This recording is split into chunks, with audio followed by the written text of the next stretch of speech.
Včeraše na 14 rozličných lokacijoch u Srbiji otrimala masovna akcija zberanja šmeca pod názvu Vikaš rukavi. Domašnji tej akciji u ruskim Keresture bilo združenje Trash Hero so svojima členami i volonterami, a šmeceše zberalo z obidvoch bokov dráhy od benzínskej stanici po tak volanú Prizmu.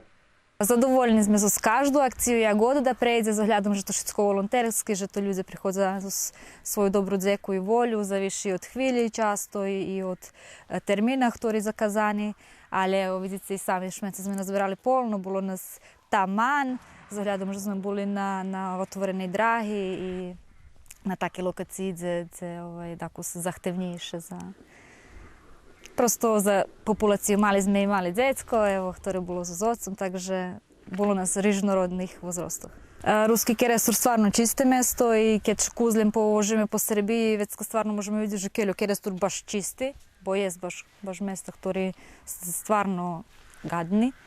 I mali sme až dvoumenie, že kadzi už da čistíme, bo už sme počistili všetko njame dze, a tak ti tak máme stvarno potremovku i ruskomu i mesnoj zajednici, oni stvarno robia svoju robotu jak spada i pomagaju i nam i učestvuju u donaciju i u odnošenju šmeca, takže sotrudzujeme baš maksimalno i dom že valal stvarno čistim.